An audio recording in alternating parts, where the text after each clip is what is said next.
exactly the variable I've been waiting for. Before we begin, if you find yourself enjoying our time in the lab tonight, please do like the video, subscribe to the channel, and leave a comment. It truly helps me release these records faster. I'm sorry for the state of my workbench. I've been living on nothing but caffeine and lines of code for the last 72 hours, and I think the workstation has started to reflect my mental state. Just let me clear a space for you here. Move these cables aside. There. Honestly, you're the only person I'd trust with this hardware right now. Everyone else in the department is far too clumsy, but you have a stillness about you that I think the sensors might actually be able to interpret. My latest prototype, the human touch haptic interface, is failing its baseline tests. The mechanical calibrators are just too sterile, too predictable. To get an accurate reading, I need a non-mechanical variable. I need something organic. I need your hand. Look at this. It's a specialized translucent film, almost like a second skin. It's designed to mimic both thermoreceptor and mechanoreceptor functions. In theory, it should be able to replicate the exact nuance of human touch, from the tiniest shift in pressure to the subtle radiation of body heat. But right now, it's just a silent piece of polymers and silicon. It needs to feel something real to wake up. Would you mind? Just rest your hand right here on the pad. I promise to be very careful with you. That's it. Just a little further toward the center of the pad. Perfect. Right there. It feels a bit strange at first, doesn't it? Almost like a thin sheet of liquid glass resting against your skin. It's specifically engineered to be endothermic, so it'll feel cool for just a moment before it starts to draw in your natural body heat. Now, stay very still for me. I'm going to place my hand directly over yours. I need to sandwich the sensor to create a closed loop of biothermal data. I'm just going to lean in and rest my palm right on the back of your hand. There. Don't be startled if you feel a slight tingle. That's just the haptic interface attempting to synchronize our dermal impedance. I'm watching the monitors over your shoulder now, and the data stream it's chaotic. There's so much beautiful noise. The algorithm is actually struggling to differentiate between us. It's trying to map the topography of your skin, the slight, unique roughness of your palm against the softness of mine. I'm going to interlace my fingers with yours, just like this, to ensure we have maximum surface contact with the film. It's vital for the pressure-sensitive resistors. Can you feel how the film is softening? It's becoming pliable, melting into the space between our hands until it's almost like there's nothing there at all. Just your warmth bleeding into mine. I can see your pulse on the screen now, a sharp, steady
much more significant than I accounted for in my initial equations.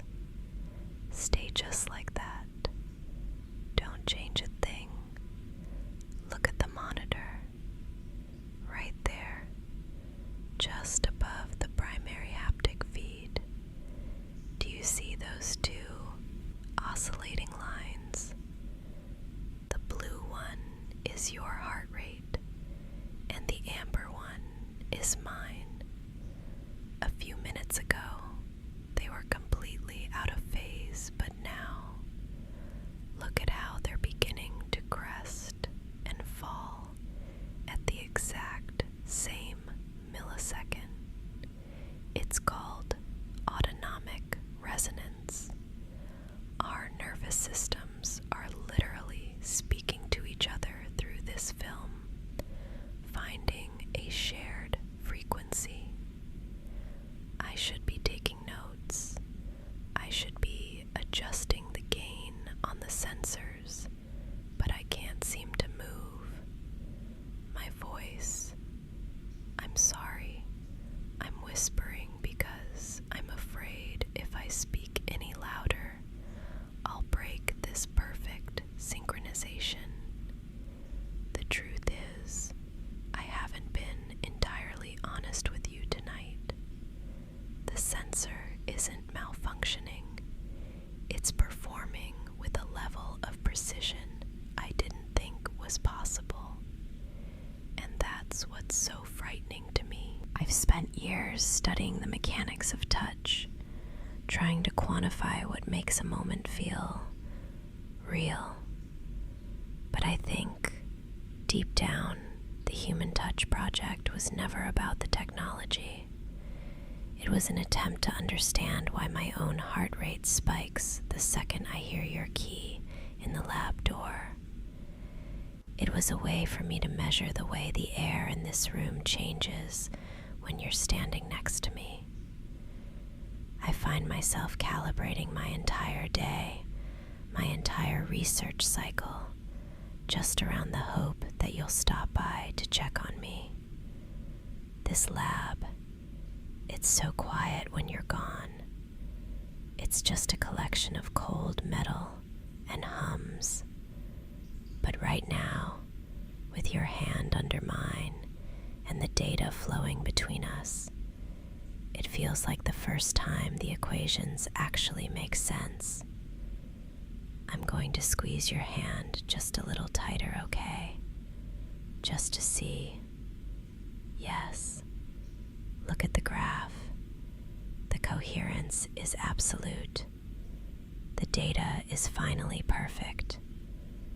Not because of the code or the sensors, but because it's finally, undeniably, us. You don't need to say anything.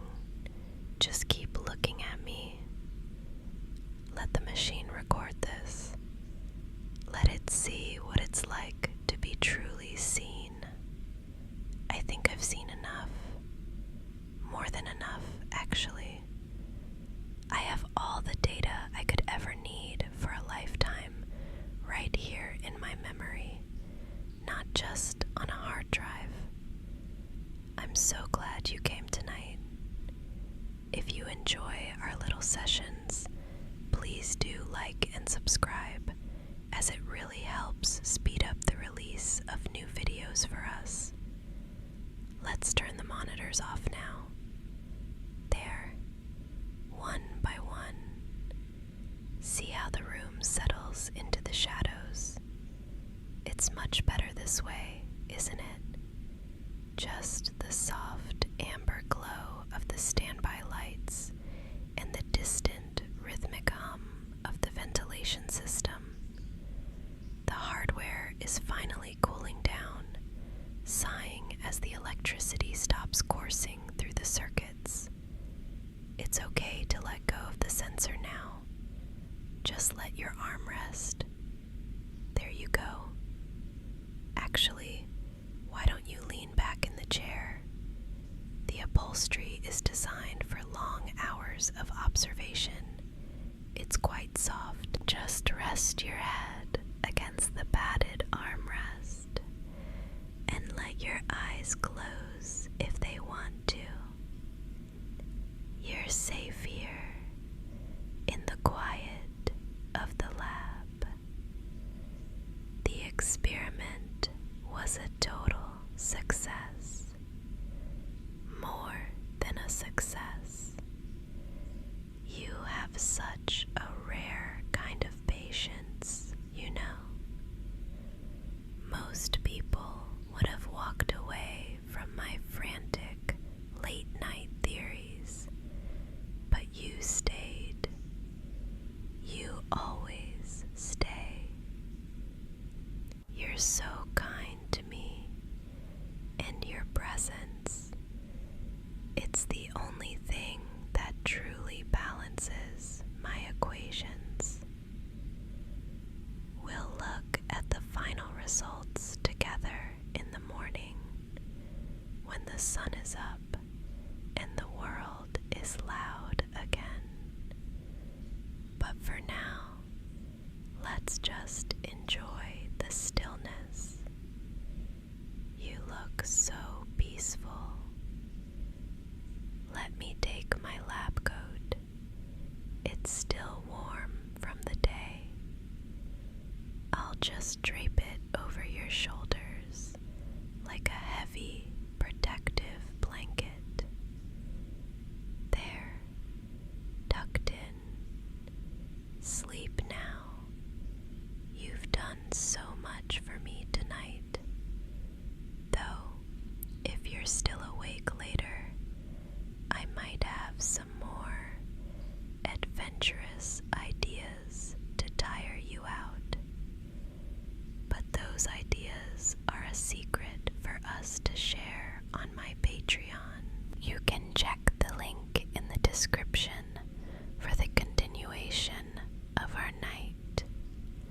If you enjoyed our little time together, don't forget to give this video a like and maybe subscribe to the channel and ring the notification bell so we can meet here again. It really